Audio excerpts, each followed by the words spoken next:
No, I'm good. How far you go at this? Turn that light out.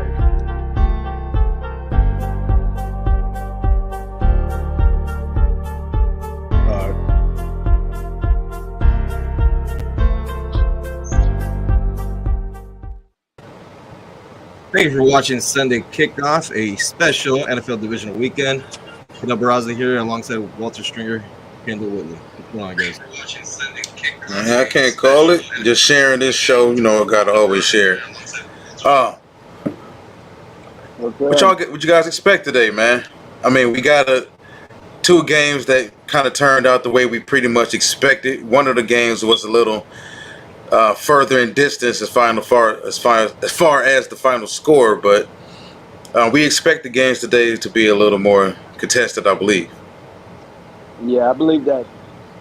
I mean, first game yesterday, Jaguars versus Chiefs or whatnot. I mean, I think it went about. I thought we felt it would be a close game. Didn't think we would have the end. We didn't think Patrick Mahomes would hurt, nothing like that. But when you look at the other game, I thought that game would be a lot closer. Would it been the third time they played each other? I didn't think it would look like that. So I was a bit surprised, more surprised in the second game than the first game. Yeah, no.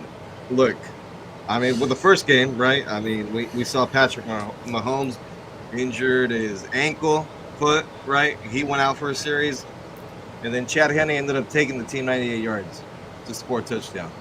So, I mean, to me, let's talk about the first game real quick. Jacksonville, Kansas City. There were opportunities that Jacksonville had, but they did not take full advantage of. Like when I was the play I was just talking about, or the drive, the 98-yard drive with Chad Henne. I believe they should have been able to take advantage of this with a backup quarterback, especially going 98 yards. You know what? We debated this before the show started. That's still a very young defense, a very young, inexperienced team, and that's still Chad Henne, a veteran in this league that's been in that system in Kansas City for 3 years now, 4 years, maybe longer than that. He's been with Andy Reid for a minute. So, this isn't Chad Henne's first rodeo. So I'm not surprised that he was able to step right in against Jacksonville and, steer the ship. That's what you pay the backup to do. Now, it's pretty much up for debate whether or not if they needed him to steer the ship for 2 or 3 games, could he do it? But I'm not surprised that he was able to step in against Jacksonville and did what he did. Yeah, and we did see, Patrick Mahomes come back in the game and make some plays, right? But you can tell that he was compromised. I mean, that ankle swollen. I guess X-rays came back negative, but that doesn't mean necessarily that there's not anything wrong with it. But it did came back negative, and he says he's going to play next week. I think a lot of that was with adrenaline and with the game being at hand. He'll definitely feel this week. I doubt he'll be a full participant in practice in this week. And of course, he's gonna want to come out and play and stuff like that over an ankle. But the thing to look at it, this is his plant foot too, his right ankle. So I think that it's definitely going to affect him a little bit. And if we seen on the sideline, he was always busy. He kept moving around and whatnot. Cause soon you sit, that ankle it'll get worse. It tightens. I believe he had this same injury. Was it last year before last? He had the same injury a couple of years ago or something like that. I think it was you know what's funny is that I was thinking about when they played Tampa Bay in the Super Bowl. I don't know if it was the same. Was it the same leg? But I believe it was. And we saw how compromised he was, and what the Tampa defense was able to do to him. So look, any team that it's either going to be Cincinnati or Buffalo that they're going to play next week. They are not going to be lackadaisical like the Jacksonville Jaguars defense was yesterday.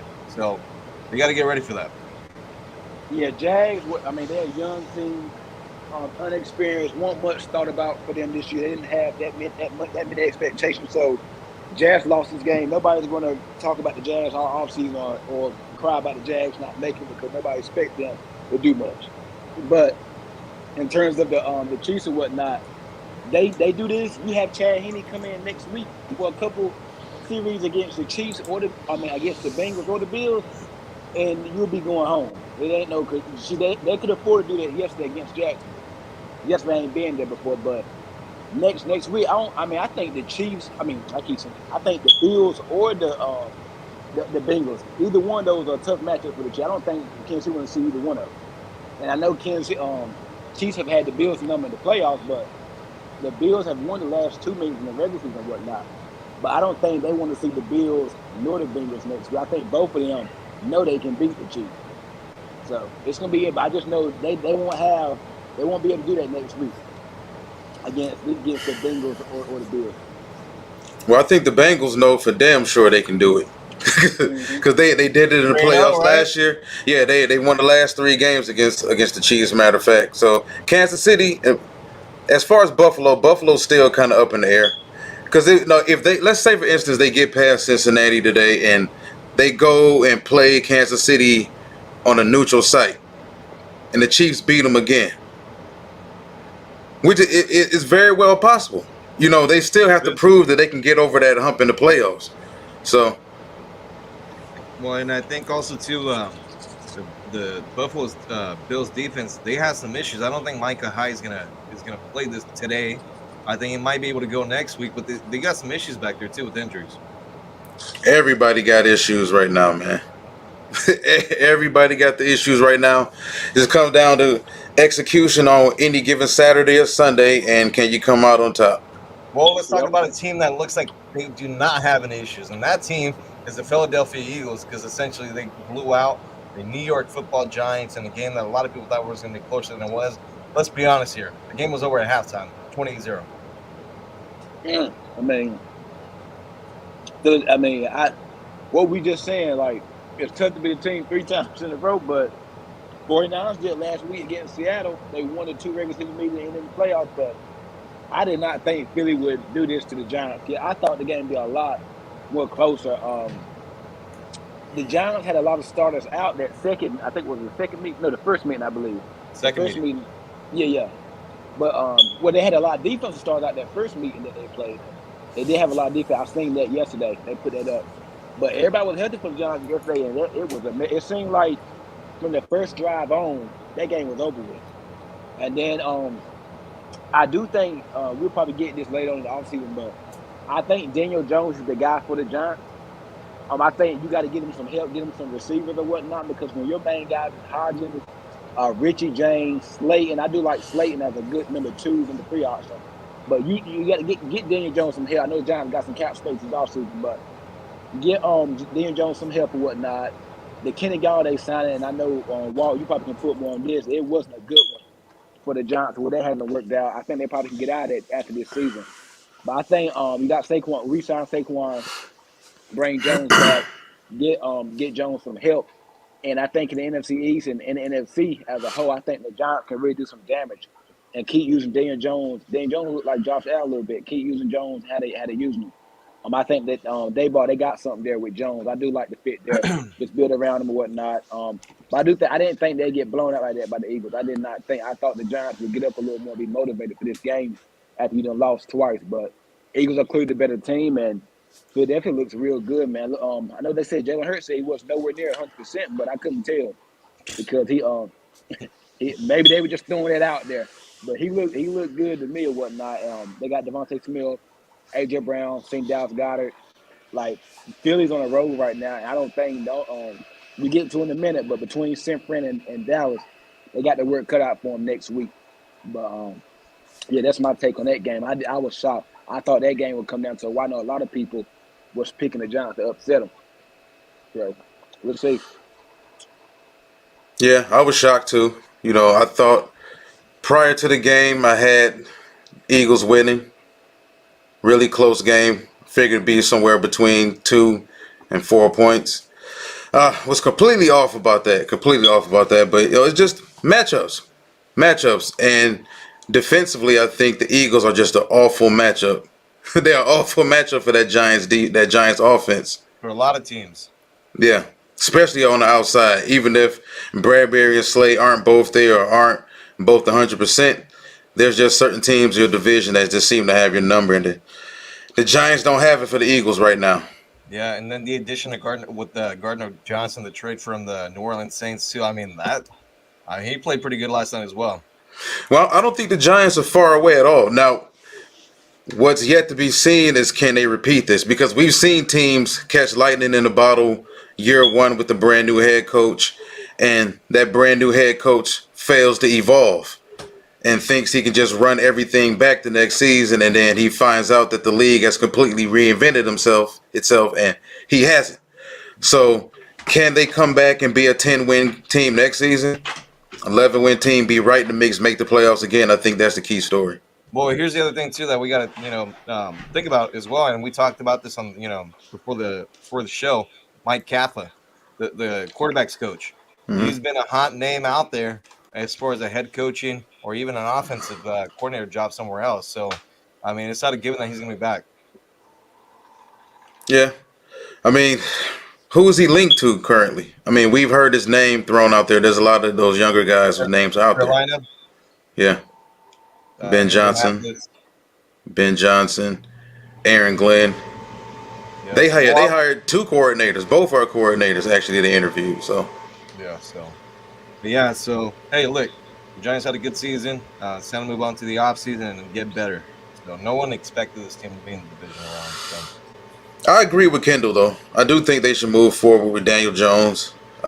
It's going to remain to be seen what they have to pay him. What options for a guy there's other options out there. Like are they better options? Aaron Rodgers? Aaron Rodgers? Names out there that are floating around. Hey, look, I think the QB carousel this offseason is going to be really fun to watch.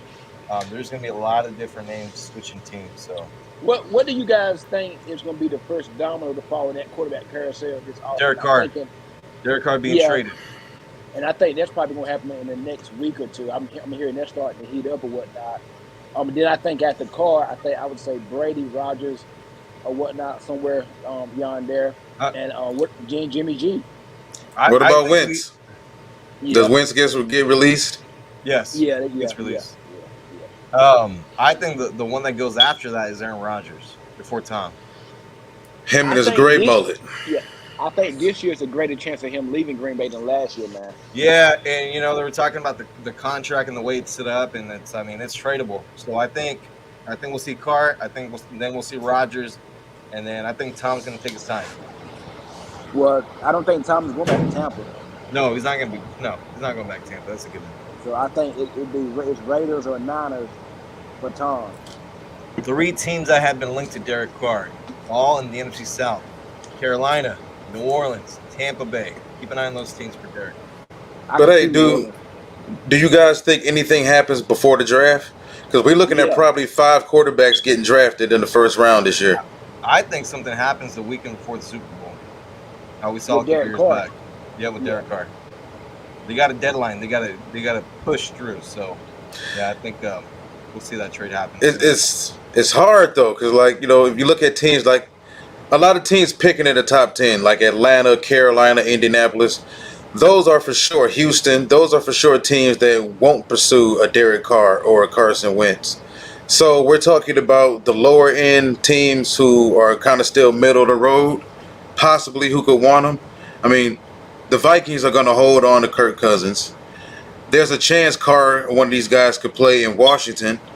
But outside of areas like that, where are these guys really going to go and play? New Orleans?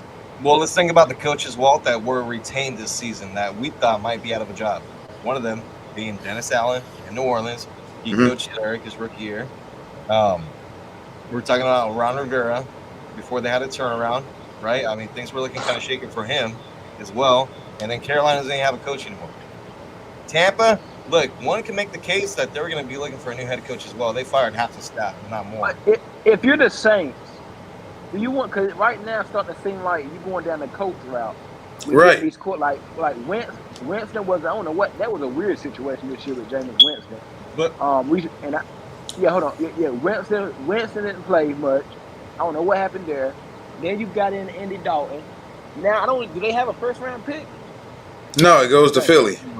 Okay, so like the Saints, like don't you want your long term? Because the Saints are in cap hell.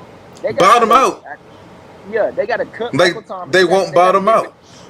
Yeah. So what? Like, are you gonna go get Derek Carr? I mean, what? Or do you want that future guy? Because they got a nice young team there. To me, here's the whole situation, though, right? I understand what the team needs to do, but what about this head coach? That's probably going to have one more year to prove that he's worthy of being the head coach. They're already talking about. There's rumors about them trading Marshawn Lattimore. Yeah, and that's possible. So they're sellers now. If that's the case, they need collateral. They have no money and they have no picks. They're in a bad cap situation. Well, not necessarily that it's a fire sale, but they got to figure some things out. And ultimately, when you do not have a quarterback, your team does not win. They do not do anything, right? We know how important the quarterback situation is. So, with a lot of these coaches, they got to find a guy to win next season. If not, they're going to be out of a job. So they start reaching. It happens. Sean Payne left. Sean Payne left because he didn't have a quarterback there. Yeah, he saw this coming. All the ramifications of everything they've done previously. So he's like, hey, you know what? I'll take a year on. Bye. I think the Saints, if they stay current as constructed, I do feel they're a quarterback away, but I think they need a quarterback. That's what they need. They got the defense. They got the playmakers on offense.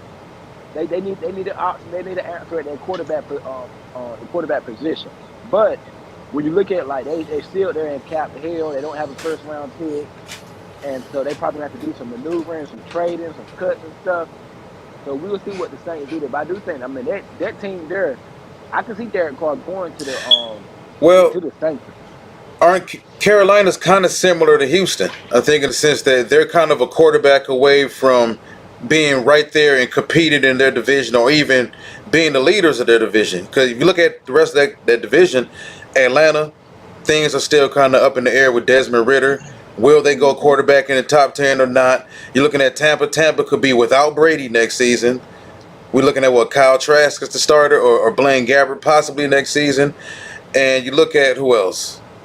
The Saints. As we mentioned, the Saints. So Carolina's sitting there at pick 7, I think, with the ability to draft potentially their franchise guy for the next 10 years and take over that division, because that defense is good enough. They add a few more pieces. I think they got some cornerstone players on that defense, so they're not that far away. Carolina's pretty much, I think they're closer than anybody else, because Tampa, they got a lot of older guys there too. They got guys like Sean Murphy-Bunting and Jamel Dean, who are both up in free agency. They may not have both of those guys back. So Tampa could be completely different. Yeah, that's what I'm about to say. And with Tampa, if Brady, whenever Brady lets them know that he's not coming back, does Tampa go on a fire sale and start just selling players, or do they just try to get a quarterback and try to keep the thing going? I think they might just go ahead and start their rebuild. I think they should, because if Brady couldn't really get it done with that talent, because listen, they got to pay Mike Evans too. They got they got guys up that they got to pay. So if you bring Derek Carr in, you find a way to maneuver and bring Derek Carr in, or you find a way to maneuver and Carson Wentz he's out of the question. Yeah. So who do you bring in that you think can really help them out? Can Todd Bowles really afford to go through a whole Tampa Bay? He won't be allowed that type of opportunity. Exactly. So Tampa's in the situation. Tampa should go Cowboys cast on. Cowboys should go fire sale. I don't know. They got what they wanted out of the deal. They won the title. Todd Bowles is not going to keep his job if they go on a fire sale. I'll tell you that right now. He is gone. That happens, but we'll see. But man, we'll talk. We'll have enough time to talk about these teams in the off season. Yeah. Let's get to the game. So the early game here, kicking about an hour. Cincinnati Bengals visiting the Buffalo Bills. This is the rematch from Week 17, I believe, on that Monday Night Football game that Hamlin had a cardiac arrest on the field and the game got canceled. So it's a rematch of that. And we know how this goes. Cincinnati felt like they got screwed over, and whatever the case is, now this game is being played in Buffalo, and the Bengals got dealing with some O-line issues, injury wise. Yeah, that's an interesting thing you just said there, Fidel, about the I forgot about that, about the Bengals feel like they got screwed over, stuff like that. I know that the tragic, that did happen, but the Bengals feel like they would. So I think both teams are coming in with some motivation. You know what I mean? Bengals coming in like, hey, we should have been the 2 seed or whatnot. This game should have been, in Cincinnati. Then maybe Buffalo, like, you know what I mean? They dealing with the DeVar Hamlin stuff or whatnot. I think both teams are dealing with something right now. But the thing that scares me is that the Bengals, they missing about 3 stars on their offensive line. And I know the Bills ain't the best at rushing the pass. They don't have Von Miller, but I don't know, man. It's tough. It's gonna be a close game. I'm gonna go with Buffalo because I can't see them losing with Hamlin there. What happened the last time they played it? I just think it's gonna be an emotional ride, and it's gonna be tough. But at the end of the day, you still got to go out there and lace your boots up and play. It's an X and O's game. It doesn't matter who's dealing with something, who's emotional, who's more motivated. None of that stuff matters. Like, I mean, it does not matter. So, and we saw that game a few weeks ago, and it looked like the Bengals was about to be in control to win the game. That's what it looked like now. I mean, you take a poll, people say, yeah, the Bengals, if you project what would have happened, the Bengals would have won that game. It's just the way it was going. But, yeah, I think the Bengals, everybody's talking about the Bengals, the Bengals coming in and motivated too. I'm flipping the coin on this one now. I'm gonna go with Buffalo, but the only reason I'm going with it is because they're home, because Hamlin's gonna be there. It's gonna be there. I don't feel good about it, but I'm gonna go 30. I'm gonna go 27-23 Bills. Me, I got Cincinnati. I had Cincinnati earlier in the week. Still got Cincinnati. I understand that they got the issues going on the offensive line. But when I make the comparison between them and the Bills, there's one key factor, and we saw it last year in the playoffs rear its head, especially for Cincinnati in a positive way. The Bengals are very good at situational football. Very good at situational football. They're very good in close games. As Kendall mentioned, they were probably on their way. I can't say probably, but it looked like they were on their way to beating Buffalo. We've seen them beat Kansas City Chiefs 3 straight games in situational football. We've seen them beat the Ravens. We've seen them win pretty much against everybody. The Tennessee Titans, they've beaten them 2 or 3 straight games in big games. This is a team that they've proven that when the chips are down, they may have issues with the offensive line. They had issues throughout the playoffs last year with the offensive line, but they managed to get through. And they take the ball away.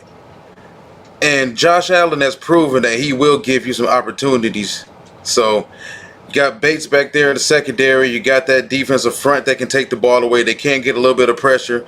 Josh Allen's known to hold on to the ball a little bit. Josh likes to get out and run. Also, Josh in some situations can cause issues indirectly for his offense because he tries to make too many plays sometimes. So I understand everything's going on. Hamlin being in the building, that place is going to be electric. It's a lot going against Cincinnati, but I just think Cincinnati's the better team. Yeah, I'm going to go with Buffalo. I like Buffalo to win this game. Not saying the Bengals can't win. They can, but I'm just going to choose Buffalo. I think them playing at home, Hamlin being back in the building. Let's see. Bengals will win this. Joe Burrow is calm, man. Defense is also underrated. Yeah, I just trust that Joe won't give the game away as much as there's a possibility Josh can. And I love Josh Allen. But there's a higher chance of Josh doing 1 or 2 things or 3 throughout a 4-quarter game that will make you say, damn, like, if Josh didn't do this or if Josh didn't do that, the outcome could have been different. I don't expect that from Joe. I think Josh is going to make some plays with his legs, and that's going to end up being the difference in this football game. I like the Bills to win by 3 late. Well, the Bills still have to contend with those receivers out there, too, for Cincinnati. Like, I think it's going to be a high-scoring game, too. I think it's going to be a high-scoring game. I don't think that the Bengals going to have 3 drops about wide receiver this week like the Dolphins had with Jalen Waddle, and I don't think they're going to. You're not playing Skylar Thompson this week. You're not going to have the missed clock management and all that stuff that went wrong. Let's just say the Bengals played the Bills last week the same way that the Dolphins played or whatnot. Bengals win that game easily. So I don't think you're not playing Skylar Thompson this week. You're not Mike McDaniel's not coaching. You're not going to have those same problems this week. I don't think Jamar Chase is going to drop 3 passes or whatnot that hit his hands. I don't think that's going to happen this week. And we saw what the Dolphins did, how close that game was. with what was at stake last week or whatnot, and with Skylar Thompson. So I mean, I think this Bengals is a much different breed or whatnot. They come in there, they have experience, they've been in the playoffs the last couple of years. Like I think this is a different animal that's coming in there today to play Buffalo. Just give us a good game, and I think that's what we're going to get today. Yeah, I definitely think they're going to be up for Cincinnati. Part of the thing that happened last week, I think, with Miami was kind of boredom. Yeah, They knew, well, that's too. they knew they were going to beat Miami. A rookie quarterback. And they play Miami twice a year, so it's like, okay, this is the third time we're gonna play this team. They're without Tua, they're injured. We're supposed to win this game. They played down to them a little bit, but it is what it is. I think they'll be up for Cincinnati, definitely though. Yeah, it's gonna be a great game. All right, and then now let's talk about the late game, the game that I'm looking forward to. Probably out of all the games this weekend, this one's the one I was looking forward to the most. Dallas Cowboys visiting the San Francisco 49ers, a rematch from Wild Card Weekend from last year. We all remember how that ended, right? So Dallas coming off that big one against Tampa on Monday Night Football. And you got a team in San Francisco that beat Seattle, beat the brakes off of them essentially in the second half. So what do we expect today in Santa Clara? Oh man, this probably the game of the weekend, man. It's gonna be a good one. Go down to the wire just like last year. I just think the 49ers are the better team. I think they're the more physical team. I think Dallas is fast too. 49ers fast. But I just think that this 49 team, the more physical team, more talented team. And like I said, pre-show, it's a lot of motivation for Dallas, but it's a lot for San Francisco too, because they've been so close to getting to the Super Bowl last couple of years too. And I just think it's a lot for 49. I think it's a great story with Brock Purdy. It's a great story, man. I think it feel like it's meant to be. We've never had a Mr. Irrelevant or something like this. It just seems like it's meant. The storyline for them is meant to be. And I'm gonna go with the Niners in a close one. I think I'm gonna go with them in a close one or whatnot. But I think if Dak Prescott can come out and play like he played last week in Tampa, I think Dallas should win it as long as they don't turn the ball over or whatnot. But I think you're not playing for the Tampa defense again, and the 49ers can get after the quarterback, and they don't have to blitz. They can just come with 3-4. I'm gonna go with the 49ers. I think Brock Purdy is gonna be the X factor in the game, as long as he don't turn it over and they can run the ball. I think San Francisco will be in prime condition to win this game. I'm going to 49ers. I'm gonna go 26 to. I'm going 26-20 49ers. Yeah, I'm taking Frisco too, for a lot of the same reasons Kendall just stated. Also, looking at the weather, it's supposed to be 60 degrees, a clear day. Nice and beautiful sunny day in California. Nice, clean track. And I said something earlier in the week about San Francisco on another podcast. They have a tendency to come at you in waves, like especially at home. And if you can't really withstand those waves earlier, it could be a 65-yard catch and run with Brandon Ayuk. It can be a reverse to Debo. It can be a gadget play in the run game, some sweeps, some counters, whatever. They figure out ways to generate points and get teams defensively off balance better than anybody. And peace to D'Amico Ryans, who's interviewing for a lot of jobs around the league now. But that man deserves a job because he keeps that defense season after season, regardless of the injuries that they've suffered. He manages to keep that defense tops in the league, top 10. And it helps when you got Buckner in the middle, an all-pro nose, and then you got a guy like Nick Bosa getting you 18 sacks, falling out of bed, getting 18 sacks a year. But I just think San Francisco, they've got too many ways to cut you offensively. Brock Purdy, yes, he's never been in this situation, but when it comes down to it, some people just mentally have it. We don't know if Purdy for the long term really has it, but he has it so far. This team has won, 11 straight games. He's got every weapon at his disposal. George Kittle is his best friend on the field. Kittle is every San Francisco 49ers favorite target and best friend. And coaching-wise, I got to get a coaching edge to San Francisco also. So I got San Francisco winning. I think it'll be a close game, somewhere around 31-25. I like Dallas to win this football game. I think the way they lost that game last year, they remember that.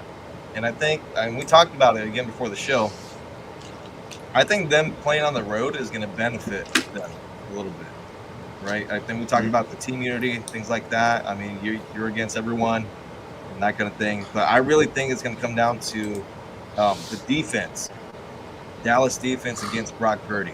I think it's due to make a couple of mistakes, and I can see Dan Quinn dying up the right place at the right time to win this football game. I like Dallas. You know what, though? Honestly, I think defensively it's going to come down to can they take advantage of the middle of San Francisco's offensive line? Because ain't much coming outside with McGlinchey and Trent Williams. So can they take advantage of Banks on the inside of that offensive line? He may be one of their lesser, better offensive linemen. So if they're going to do it, it's going to have to come up the middle. So it's going to come down to whether or not is Dan Quinn going to set your boy up and Micah Parsons more on guards? Because he can take on guards. You really don't want Parsons taking on too many guards, though. But like I said, I just don't see them being able to do it from the outside of that offensive line. So it's going to be interesting. But I do believe the Dallas Cowboys have a legitimate chance of winning this game, though. More than a chance. I think they'll win it, in my opinion. But we'll see how the game plays out. Man, can we imagine if the Cowboys do win and then they got to play Philly next week? Man, that would be a crazy week. For the 49ers, too. We haven't seen this now, the Eagles matchup, but I think Cowboys-Eagles is probably the more sexier matchup in terms of fan bases. Well, the week next week would be crazy. And it would be the first matchup this season between Jalen Hurts and Dak Prescott, because if we remember, the first game was Cooper Rush that was playing quarterback for the Cowboys. The second game was Gardner Minshew for the Eagles. So I think that's the matchup we're going to end up seeing next weekend. All right, and before we end today's show, any final thoughts? Any bold predictions you guys want to make? I'm going to go...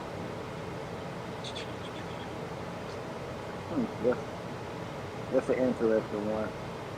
I say Greg Rousseau from Buffalo has 3.5 sacks. Woo! Against that banged up Bengals line. And for the second game, I'm going with, I think Travaris Ward gets 2 picks off Dak Prescott. Well, I'm going to go extra bold. I'm going to say we get a defensive touchdown scored in both games today. It's pretty bold. I mean, that could likely happen, though. Yeah. And my bold prediction, I don't know how bold this is, but I think Tony Pollard scores 3 touchdowns for the Cowboys. Ooh. We got some good games today, man. 2 really good games. Hopefully, and I just want a clean game. We don't want to wake up tomorrow morning talking about how the refs screwed this team or screwed that team. And I'll make another prediction. There's going to be a call in either in the Buffalo game, in Bengals, or Dallas, the Niners, a call that's going to make a difference in the game. I hope not. I think it's going to happen. I just don't know which game. It kind of spoils the fun of the game the next morning, breaking the game down if you got to constantly talk about the next referees. Morning, right after the game, well, you already know what they're going to be talking about. But it's worse Monday morning. Monday morning is ultimately worse. Yeah. So. All right. Well, with that being said, thank you everyone out there for watching. Enjoy the games, and we'll talk to you guys soon. Have a good one.